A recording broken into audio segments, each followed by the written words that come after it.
Anita, how's your mental health? Questionable at all times. You know this. Yeah, how's the mental health of your children?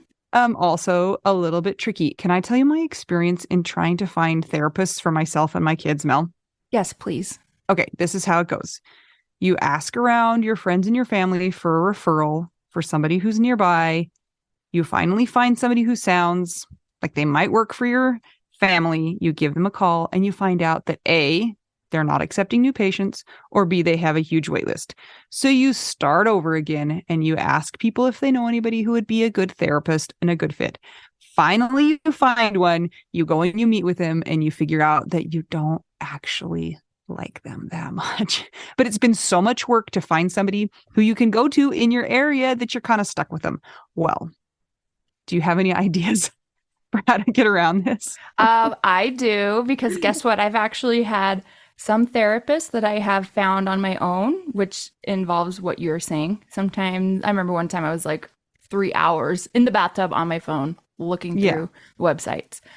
I was such a prune at the end. But I have also had the experience with working with BetterHelp. And it was like, I don't want to say too good to be true, but because it is true, but it's like amazing because I was matched with my therapist within 24 hours. And you didn't have to go through all of that other ridiculous process of trying to find somebody. And here's the cool thing too, is if that person didn't work out for you, you can just switch and say, and it's not like you're committing to another years long search for somebody who you're going to jive with.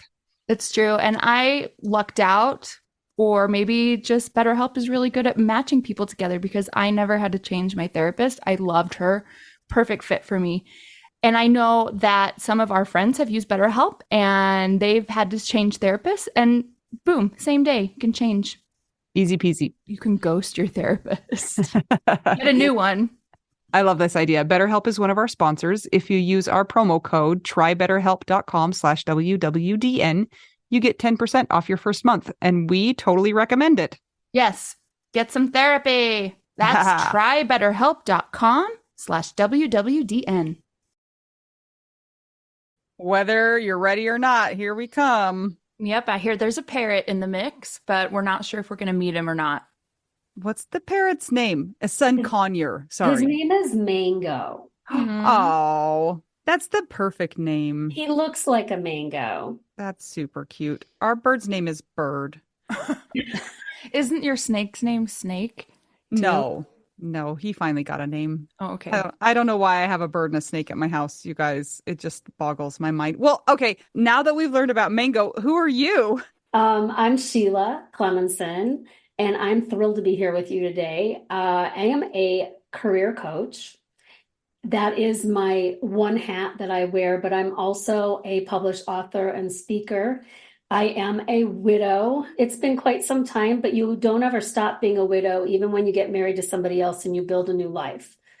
You bring your loved one forward with you. And 20 years later, I wrote my book, Over the Rainbow, From the Depths of Grief to Hope, because I needed to write a book. It was a calling. As my current husband says, Sheila, not everyone needs to write a book. You need to write a book. Good luck finding time with that.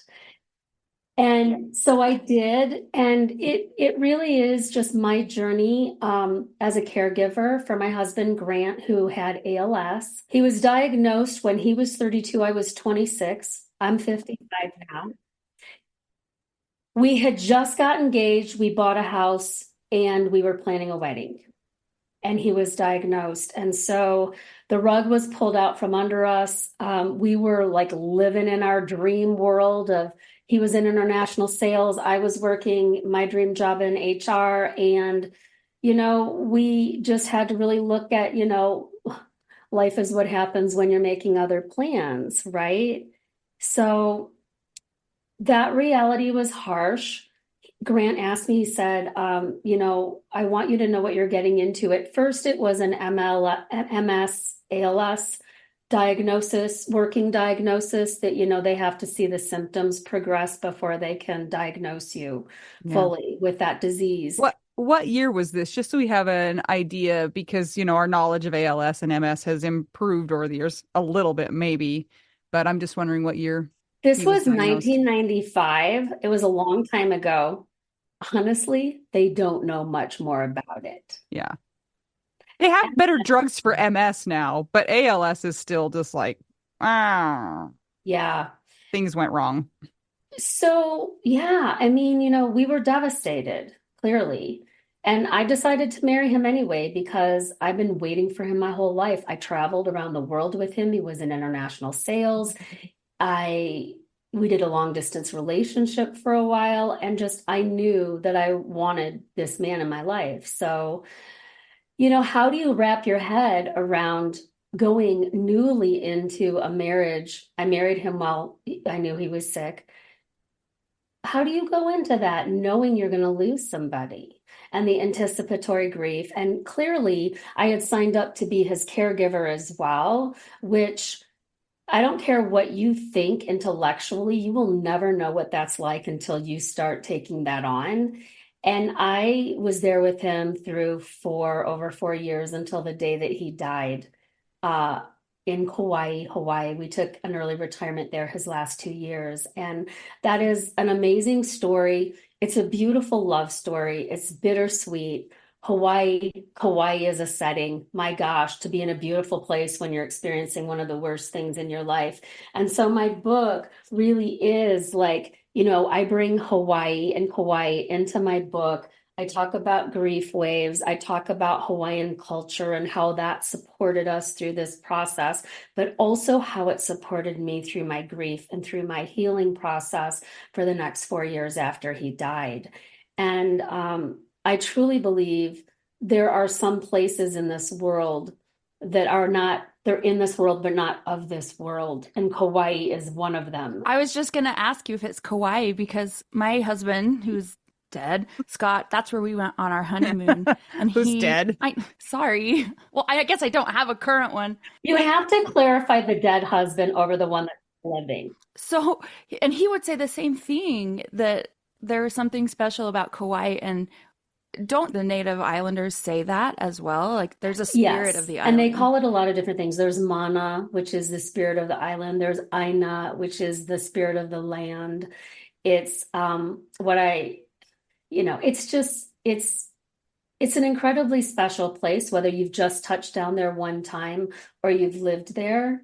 There is something very special about it. And I was lucky to spend the first day on the island that I was there was actually a separate trip that Grant took me there, my first husband, and he proposed to me on Secret Beach, my first day and my first time on the island. So Secret Beach was a very special place.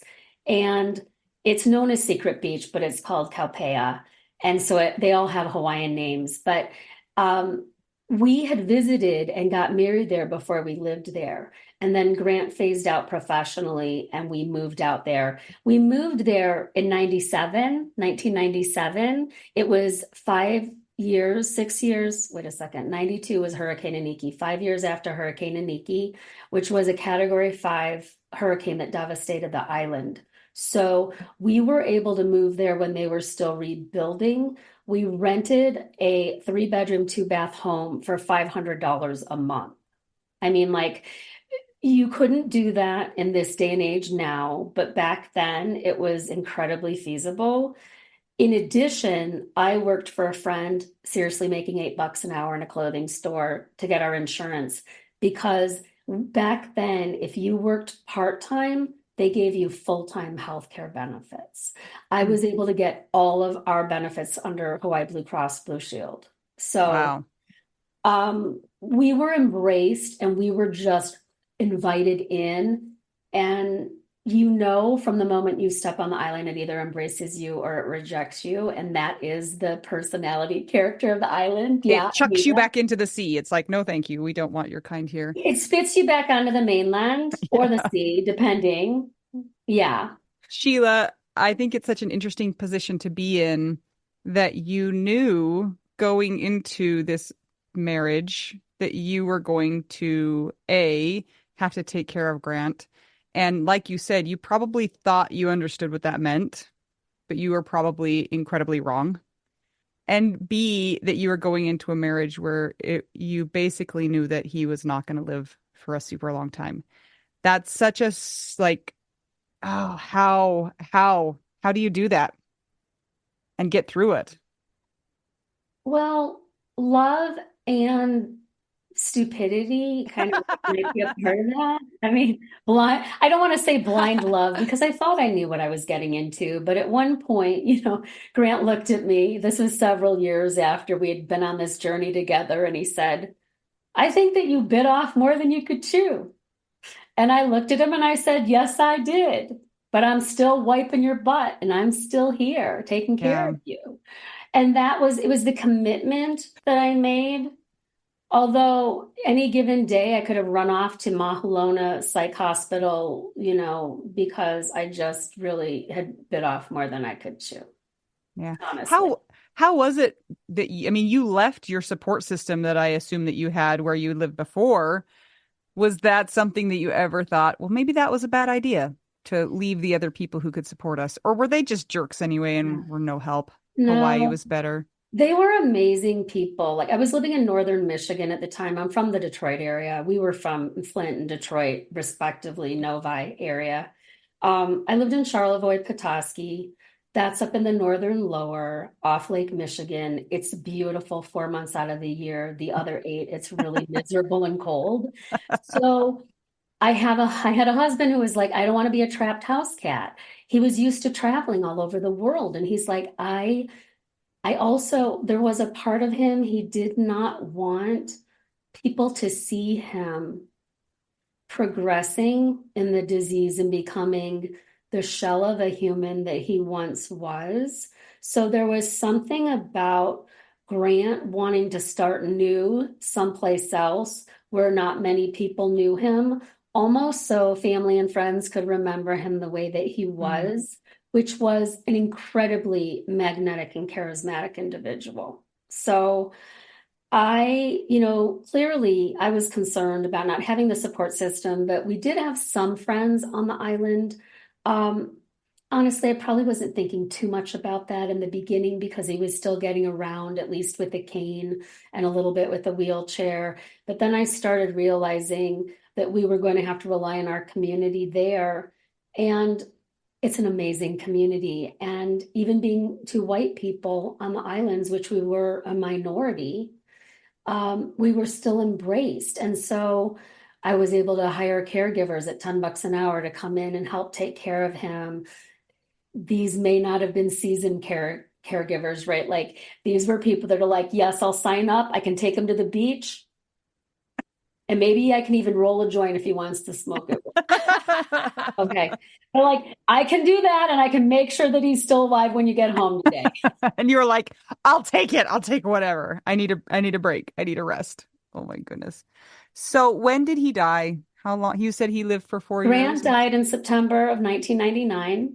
He didn't make it till the year 2000 when everything was going to explode and Y2K was going to drain your bank account and everything was going to go haywire. Just took a little longer, guys.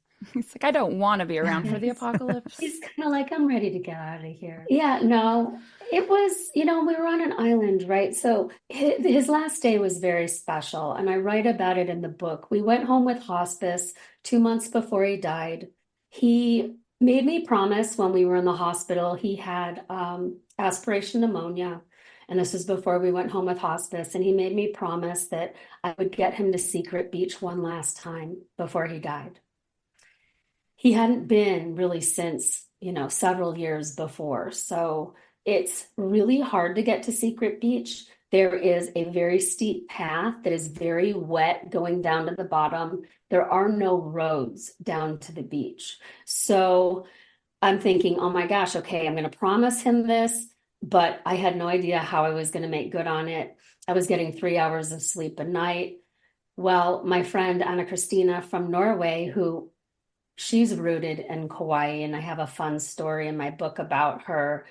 She connected with a ranch hand who had access to 5 gates and 5 different property owners who had one road down to the beach.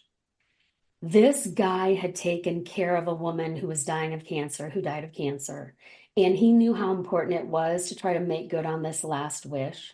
So he was the one who opened this cattle ranch road down to the beach for us. and he made Secret Beach Day happen. It ended up being Grant's last day. Oh, And wow. that's all in the book. Wow. Yeah. And it was a magical day, and it was very special. And we did a ceremony, and it was just one of those things you pinch yourself. But the community that we were able to bring together to support both of us was amazing. And I want to say that the island just embraced us. And it might not for everybody. We were fortunate. And I do think we were fortunate doing it after Hurricane Iniki, because people were much more concerned about taking care of everybody on the island. And they had no fatalities. So like everyone took care of one another on the island after that devastating tragedy hit. So yeah, I hope that that just paints a picture for you. It was easy for us to get the support that we needed. And I want to say kind of otherworldly, not really. We had a lot of help. I believe in angels. I believe in some version of God, whatever we want to call it, creator, great spirit, God, you know. I felt we were embraced and totally held where we needed to be. And so, yeah. I'm a little disappointed that you did not carry him on your back down the path, because I think that would have been a great visual. But I'm happy you got there, no matter how you got there.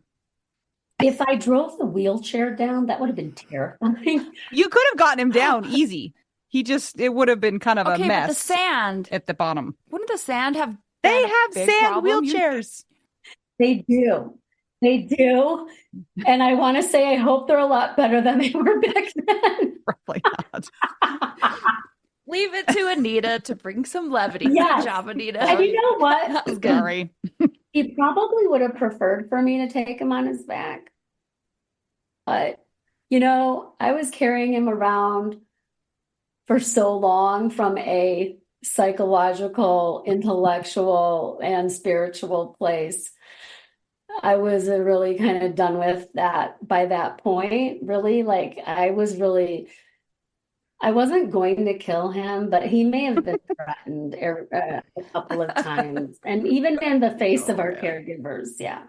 Mhm. Yeah. Did you say he was diagnosed when you were 26? Yes. And so were you 30 when he died? Yeah. So by the time you were 30, I was 31. Yeah, I was 31. so by the time you're 31, you're already a caregiver that had seen your husband through an illness. He died. And where do you go from there? Because people sometimes even at that age are not even used to others who have been divorced. Not that divorce and widowhood is the same, but it's a big life change. How did you navigate that? That's like you have 116 years of life experience by that point. Dysfunctionally, really, truly. I mean, I'm very honest. My book is filled with dysfunctional ways of trying to work through grief, including drinking a lot of alcohol and sleeping with a lot of men and having inappropriate relationships. Yeah. I'm really glad to talk about this because these are the things people experience and they don't want to talk about. So first of all, on behalf of those who have had a similar experience and feel maybe some shame, thank you for speaking to your experience and tell us everything. Yeah. You know, when you're taking care of somebody with ALS and they can't move, and, you know, I mean, we had an intimate relationship. We could still have sex, but it was more of an intimate kind of a sex, right? It just was very different, right? And you're caring for that person. And so it's an intimacy, but there is definitely a lot of really significant changes happening in your relationship sexually. And so I felt disconnected from him in some ways, but also, you know, it was all about his needs 24/7. And he started becoming over time, you know, more like my child than like my spouse, right? Because I was doing everything for him. The progression of the disease, right? You can no longer eat, you can no longer breathe, you can't move your arms and your legs, you can't talk very well. So I, you know, basically was his interpreter. I was helping him eat. I basically didn't have a life of my own at the end. So After Grant died, I really experienced great relief. It was great relief for him that he was out of this body that wasn't working for him anymore, and for myself that I no longer had to be responsible for keeping him alive and taking care of him, right? It was incredibly stressful. I loved him. I didn't want to lose him, but I knew both of us weren't getting out of there alive, right? And at times I questioned whether I was going to live through it as well, because I looked like I'd aged years going through those 4.5 years. After Grant died, it was just very much the lightness that I felt. Yes, I kind of had my own life back, even though I didn't know what that looked like. And physical touch is my love language. I was craving intimacy. I was craving being physically embraced and just loved and just, held, and just all of those things that like we miss. I was just really needing all of that, right? And so, in terms of connecting with men and going out and drinking, bringing men home from the bar, I mean, like, only in Kauai could I do that without being killed, murdered, and raped. Okay.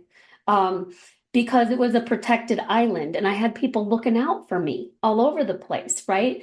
I could have never gotten away with what I did on the island someplace else. And, sometimes it was people who were on vacation. Sometimes it was friends of friends. Sometimes and I say it, and, my husband knows about it too. And it's written in the book, you know, you're just wanting what you haven't had in a really long time. And so I was very needy. I was like, not afraid to express that. I was self-medicating with alcohol, some prescription drugs, some pot, whatever, right? And, I was living a very functional life though. Like I had a job, I was making money, I bought a house, I had a retreat business. Like I wasn't like a drunk lush, not doing anything, but I was using alcohol to numb, and I was a party girl. And so, like I say, I still dance on tables. I just don't take my clothes off anymore. And like that's the kind of party girl that I was. A lot of fun until I wasn't. Now you got to be worried about falling off the table and, breaking a wrist or something. So just be careful. Do Yeah, your, right. drink your milk, have your Yeah, vitamin D, yeah. but I'm 18 years sober now. Like I realized that I had a drinking problem over time. And, actually, it didn't take that long when I'm blacking out and I'm like out on a date with somebody, right? Like that's not normal. Yeah. so I'm wondering if when you were in that time period, did you have any sort of feeling of, this isn't actually what I want to be doing, or were you just non-judgmental of yourself in that time period? I think that I was really looking for a relationship. I was really looking for another partner. I was probably living in a bit more codependent kind of a place, maybe a more emotionally needy as well. Yes, I had great friends in Ohana on the island, and they were amazing. But there was something about that relationship and that need for a relationship that I probably didn't need one, but I thought I did. Hmm. So how did you break out of that pattern? And I mean, you mentioned that you have an alive husband. So when did that happen? And did you need to break out of that pattern before that could happen? Yeah, I did personally. It was 7 years of insane dating stories, which I include some of them in the book. Wow. Did you do anything like a support group like AA or anything community based like that? So I did AA just for a short period of time, and I pretty much managed it all on my own. I believe there are a lot of different kinds of alcoholics, and I was just the party girl alcoholic, and I'm not uh, physiologically as dependent on alcohol as other people might be. It's for me more of a social escape and more of that kind of an experience. Um, for me, like for 7 years, like I was like really learning what not to do, who not to go out with. My husband cried, like, in bed, like before he died, he would cry and he would just say, I'm not going to be here to protect you anymore. You're going to be dating all of those jerks like you used to. And he was absolutely right. Proved I him was right. dating all the jerks, all the emotionally unavailable guys, nobody who was a bad person, just people who, didn't really want to have a committed relationship. And so I would, want somebody to be that person. And I describe them in the book by their professions, probably because I'm a career coach. So like I call them like certain names. Only one of them has a name. And yeah, his name's Phil. Phil, that's a good one. Tell me what your thoughts are on this. There's like in our conscious mind, we're like, well, I want someone to be with, to touch, to take care of me. I can take care of him. I mean, not in the caretaker role, right? Especially like after being a caretaker, but you want a partner. And this is really common that people who have sustained severe trauma and things like, like you have and we have, it's almost like we don't see the things for what they are in people. And I know that I've fallen into that trap, in the codependency trap, a lot in my life. And it's like as we grow, then we can look back and say, oh, there were signs. But do you think that part of you maybe didn't want anything that would be fully committed? Absolutely. I said I wasn't going to get married again, but yet I wanted to. Yeah. It was really dysfunctional. It was incredibly dysfunctional. I had to work through all of that.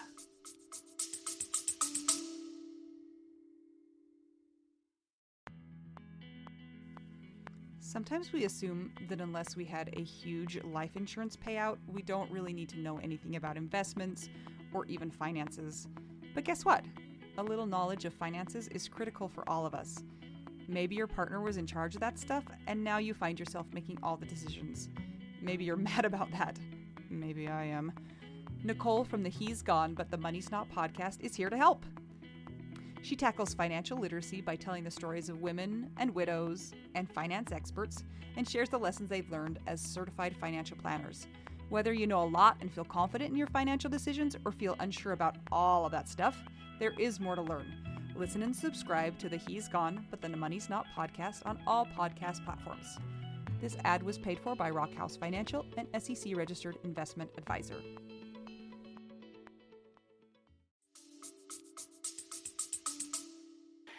How was that for you with self-judgment? Because I know for me, I'm like, oh, I know better now, but I didn't then. And I kind of sometimes would find myself hating my previous self, but I didn't know any better. We're all learning and growing. Yeah. The judgment was really like, why am I doing this again? And how many people has this been? And what am I not getting? Clearly, I was not getting so much until one day,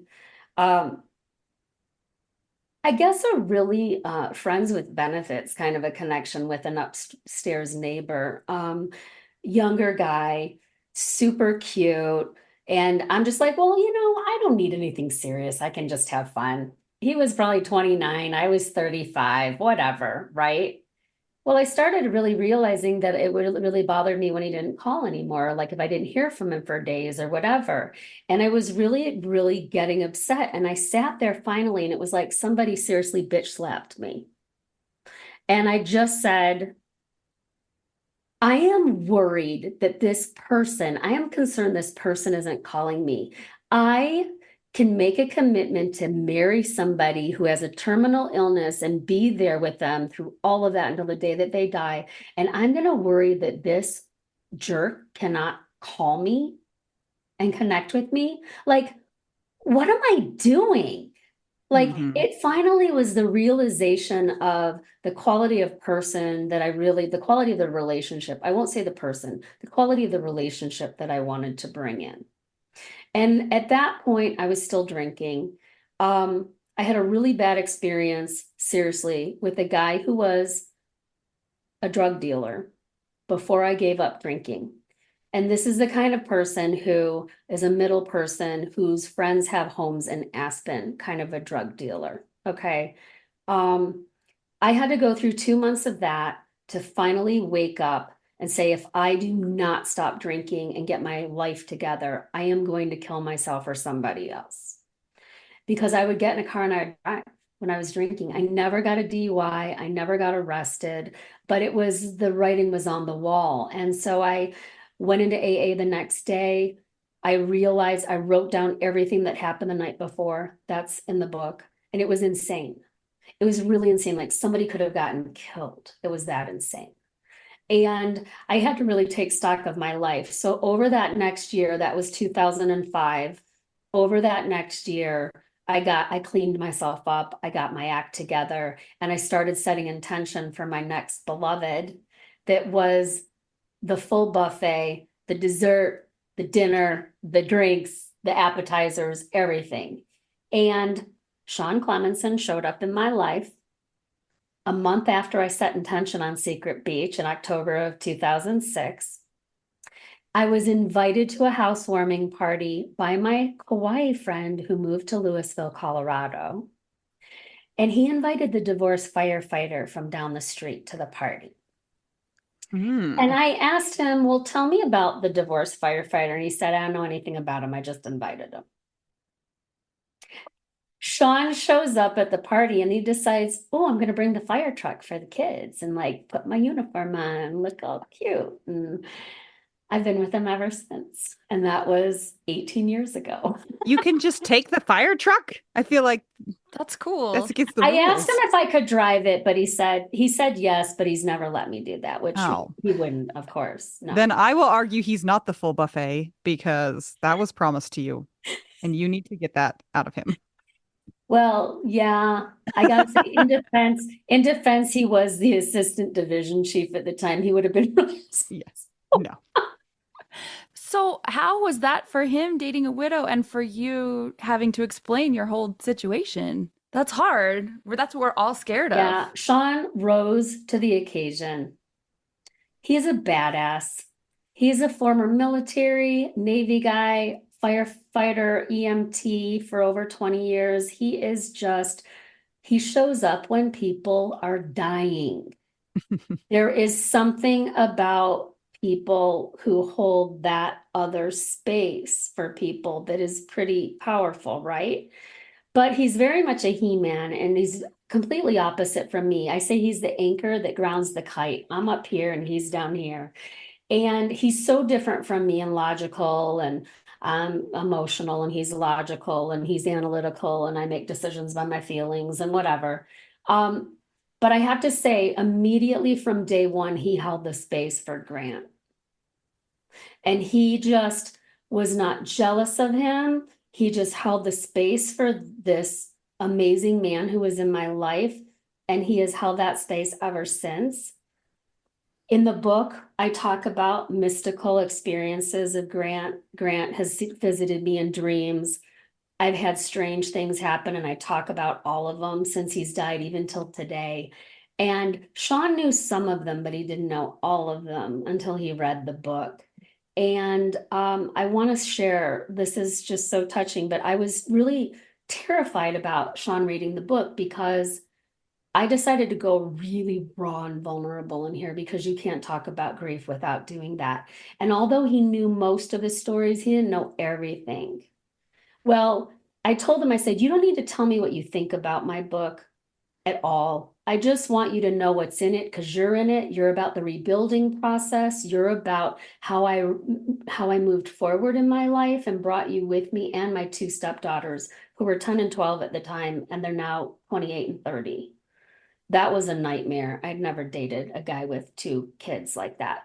So I just say that he read the book and he was really afraid. And I said, when are you going to read the book? And he's like, I don't have to edit it, do I? And then he goes, I want to read it when it's fully edited before it's printed. And this was a year before it was ready. So I finally told him, I said, the book's ready for you to read. And he looked really scared. He said, I'm not reading this book until I'm on my business trip next week. And I'm in the van all by myself, the camper van. So he read it. I got a text message this long the next morning. He said, I was up till 1 o'clock in the morning reading your book. Oh my God, I did not know that you writing a book could make me love you more. Hmm. Oh. He's like, I'm blown away at everything that you put in this book. And who are you? Who are you to be married to me? I can't believe you're my wife. And like, he just went on and on. Like, he had known these stories, but he said that when he read them in the version and the way that I shared all of them, he said it just blew him away. And I was really worried about what I'd written about him, right? And he said, well, you went really woo-woo in this book. And I said, I know, I told you I was doing this. And he goes, okay. He goes, it's all good. He goes, I didn't know that you were going all those places. It's like, okay. And then he said, I only have two things I want you to change. And I'm like, okay, I was expecting a heck of a lot more than that. He said, first of all, only two people died in the Marshall Fire because we had a Marshall Fire here in Louisville, Superior. I said three people, it was really only two. And then he said, oh, when the Estes Park fire was happening, the day we got married, and you said approximately, it was approximately 4 miles from our wedding location. It was 3 miles as the crow flies. And I was like, okay. I noticed they're both related to fires, and he's a fire. And Yes. they're very like very fact-based and Yes. measurable quantities. No woo-woo there. That was like, Yeah. how dare you say Yes. three people when it Yeah. was only Yeah. two? And it was only two. Yeah. So I have to say that, Sean has held space for Grant's ghost in the most beautiful way. I had all of Grant's belongings in a box one day and I was going through them, and Sean says to me, I said, honey, what do I do with all of this? He goes, that's your box. You keep all of your memories that you want to keep and whatever you want to do with them. And I respect you and what you need. Right. And I was just like, oh. But like I found somebody who could live with his story, who has met our friends that we had together and held space with that, and who has been just very gracious about who I've become as a person because of my experience with him. I think that's probably what I would say most. Yeah. So I'm confused about this is this is a firefighter question, but not really. So were you still in Hawaii and you got invited to a party in Colorado, or why did you leave Hawaii? I left Hawaii because I dated all the single, responsible, and irresponsible Oh, on the okay. island. It was time to leave. The island got really quiet. It was like it kind of kicked me off, and not in a brutal way. It was time for me to leave and go do some work on the mainland. So I reintegrated through Santa Fe, New Mexico, and I helped my mom build a Visiting Angels home care for senior business in Santa Fe, New Mexico. She needed a right arm. I had HR, marketing, caregiving background. I was a hospice volunteer. I went in and I helped her build her business the first year that she had it. And then I found my way up to Denver taking coaches training classes. I fell in love with my friend's brother, Phil, and then I built my own life on my own. Stumbling around in the dark looking for the light switch in my underwear and not finding both. So you left the island with the beaches and the sand, and you went to the Yeah, snow it and was the awful. elevation. Yeah. Did you ski though? Yeah, I started learning to ski. Sean taught me how to ski. I didn't leave the island because I wanted to leave my friends and the island. But living there is very different from vacationing and visiting there.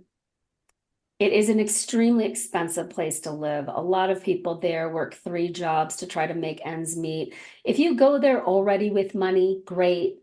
But you're not going to get rich living on an island. I mean, I did buy a house. I did make some money that way selling it, but you don't have a lot of options in the dating pool also. I'm not saying you can't find quality people out there. Yeah. Just they want a different life sometimes from where I was at that age, right? Yeah, that makes sense. Yeah, and that was what I was wondering when we were talking about how you've had so much life Yeah. experience or had by the time you were 31.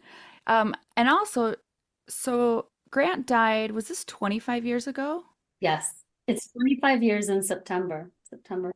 I have a question for you that I know a lot of our listeners will want to know as well, because we want the grief to leave. We want the hard things to leave. And, over time, some of it can dissipate. But can you tell us about that? I'm about to be 7 years out in this coming November. Anita, are you 5? Just over 5? So we're even though now I'm like, I never thought I would say I was almost 7 years out from being a widow. That seems so long. I remember when it was 7 days and I thought I had, my life was over. It's still hard in different ways. Will you tell us about what it's like for you now at 25 years with where you're at? It's still hard to believe it's that long. I'll say that flat out. When I think, oh my gosh, Grant's been gone 25 years this year, it's hard to believe that. I miss him. He was my best friend, and he's now my best friend on the other side. He was so funny. He could have written for Seinfeld or Saturday Night Live. Like, he had a witty, crazy sense of humor and made me laugh so hard. And I still miss that about him so much, because the relationship that we have with our beloved is whatever we had with them. So one of my friends described it a little bit like this, let's say, Sheila, you have 200 holes in your heart, and Grant fills 150 of them.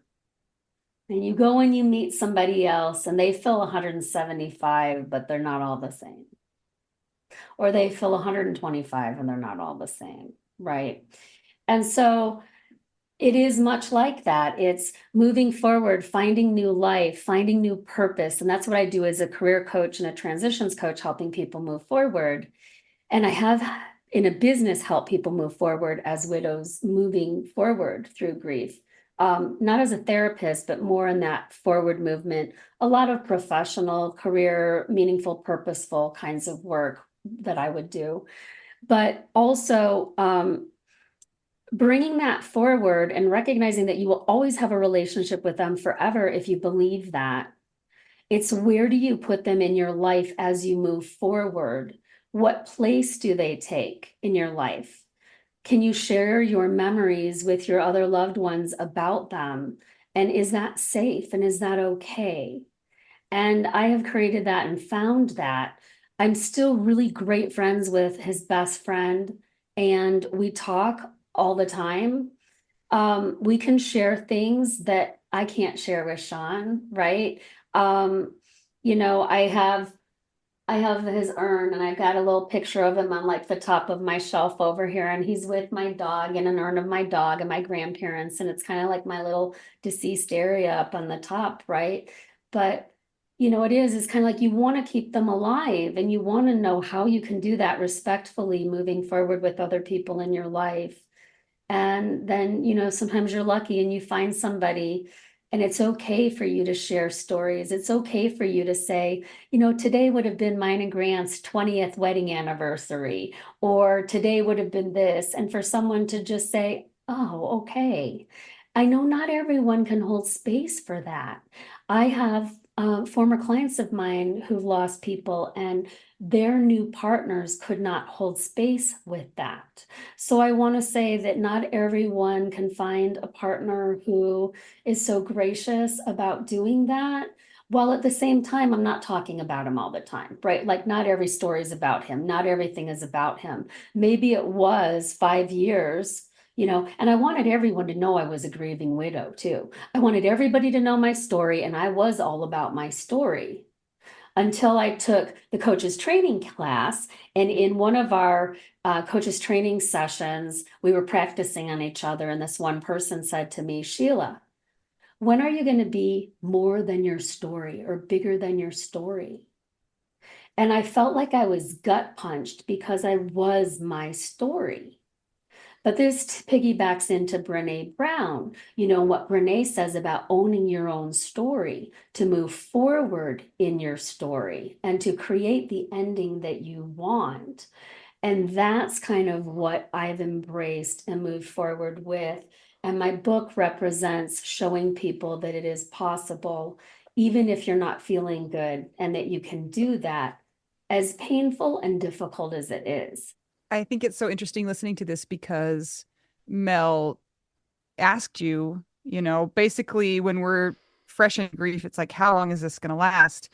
And you wrote a book 20 some odd years out. So it means that it was still present enough for you to put the effort into writing a book, which writing a book is not easy. I think a lot of people kind of flippantly say, well, I'm going to write a book. People told me to write a book. I'm going to write a book and think it's going to be a really quick process. And it's not a really quick process, it's a lot of work.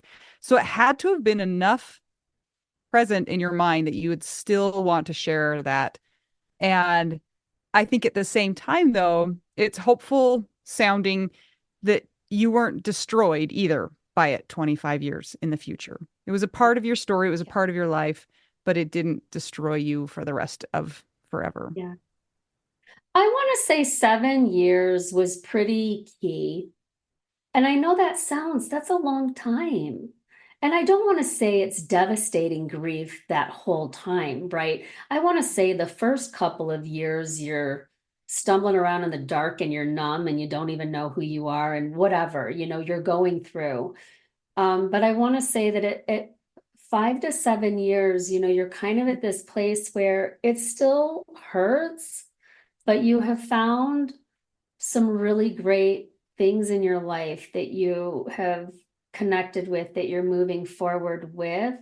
It doesn't mean that you can't get hit by a wave and knocked down and cry your eyeballs out, because you will. But I've noticed those rogue waves just become fewer and farther in between. They don't hit as often, but I did have one hit me writing this book that I did not think that I was going to ever have hit me again. And I won't share it because it's towards the end and it's a really great story. But I never thought, I didn't think that a rogue wave could hit me this far out in the future. And it did. And it didn't last that long, but it still did. And so I just want to say fewer and farther between. And it also depends on where you are in your life, how grounded you are as an individual, maybe how secure you are in yourself, as well as the support systems and networks and all of the people that you have in your life. And whether you're really living into that life that you really want to live into, the one that you ventured to dream about, even a little bit, dipping your toe in after your husband died. It's kind of about finding new dreams, new opportunities, new things to get excited about, and to know that it doesn't mean that you don't miss that person and that you don't wish that they were still here. It just changes, right? So I can even ask and say, oh my gosh, Grant died 25 years ago. I look at friends that we had at that time who are divorced now and different things like that. And I go, will we still have been married? Like 25 years later, like, would we still be together? Like, what would that have looked like? And so sometimes there is that what if, right? And sometimes there is that what if. There's an exercise that I'm putting into my journal that's not completely done. There's 3 chapters that are available online on my website. But I want to do a what if they were still alive? What if? And you can be dreamy about that. And what what would have happened if in these situations, and create your own story about it, because we're always creating our own stories. You may as well tell a story that you would like to visit, even though it's not true and it hasn't happened in this particular lifetime, right? I used to always make Grant promise me, I'm like, promise me in another life, we're going to come back together and we're going to grow old together. And we're going to be swinging on that swing with all our grandkids running around, and we're going to be old together in that life, right? I know, right? And he like, okay, I promise. But I'm also somebody who doesn't necessarily, who actually might believe that we come here more than one time, and that we can love more than one person, and that we can have a lot of really different experiences. But this is the one that we had for whatever reason in this particular life. And we only have one life as far as we know this time, at least. And we just need to make the most of it. But sometimes it takes a while to get there, right? Sometimes it takes a while to get there. And like I said, kicking and screaming, drunk, dancing on a table. I mean, like, I love that though. I love that you have embraced all of it. And I don't love the things that have happened to you, but all of the things that you have experienced have made you who you are. So we really appreciate you sharing your story. And I'm curious for our listeners and for us, where can we find your book? Tell us again the name so and where the to find name it. is Over the Rainbow: From the Depths of Grief to Hope. It is available on Amazon. I also send people to SheilaClemenson.com, where they can get a lot of different information about the book and the journal. They can download the first 3 chapters. And the journal is really, it's to work through your feelings and to work through things. I'm building a 21-day rebuilding your life program that's really tapped into self-care and taking care of yourself, and then moving, taking some baby steps to move forward when you're ready. That's in process. Transitionscoachingservices.com is my other website where I have the book that pops up and you can tap in to buy it as well. So that's where you can get it, is on Amazon, which is great. And, in terms of offering, I offer complimentary consults, complimentary sessions, 30 to 45 minutes that people can sign up on my schedule on my transitions coaching site. And it doesn't have to just be career.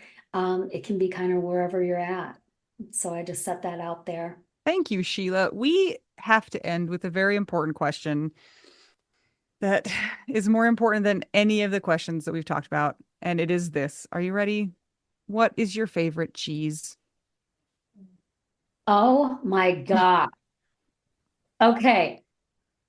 I'm really into eating Gruyere on a grilled cheese sandwich with basil tomato soup. Oh, yeah. Very nice. Good selection. Very classic. So I kind of had to just share the whole thing. That's fine. We accept the platter, the plating of the cheese and what it will be paired with. So thank you so much for joining us today, Sheila. You are delightful. And we hope all of our listeners have enjoyed hearing a little bit about your story. Go check out her book. And if you guys want to keep the podcast going, will you check out our Patreon? It's patreon.com/WWDN. If you'd like to buy us tacos, go to buymeacoffee.com/widowwedonoww. And if you don't want to do that, give us a nice rating and review on Apple Podcasts or Spotify. And until we get to talk to you again, I'm Anita. I'm Mel. And I'm Sheila Clemenson. And we are just 2 young widows and 1 widow who still dances on the table, but with her clothes on now. And we're all just trying to figure out, widow, We do now.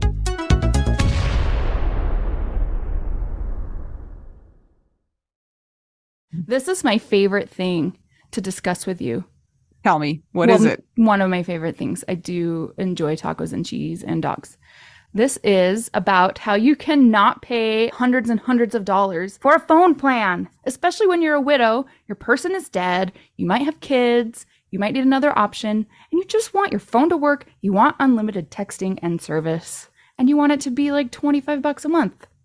It blows my mind that they have plans that start at $15 a month. That is so cheap. And the cool thing is it uses other 5G networks, and so you don't have to pay extra for that, and you still get great service. Yep, Anita and I have traveled all over, and I have used my phone. So I highly recommend it. And my mom's even on it. When my dad died, we put his phone down to the cheapest plan, which is $15 a month. And I think my mom's on the $20 a month plan, and it's so worth it. It's so much cheaper than what we were all paying before. So I highly recommend it if you're on a budget or not. Who cares? Ryan Reynolds is in charge of the company, and they send you free stickers with Ryan Reynolds temporary tattoos. It's kind of the best. So if somebody wants to sign up, what can they do, Anita? Go to trymintmobile.com/WWDN. Seriously, you guys, such a great idea. Save yourself some money. And if you're worried about losing data or having any changes with your phone, not going to happen. They walk you through it. Everything's fine. It's the easiest process of all time. Again, that's trymintmobile.com/WWDN.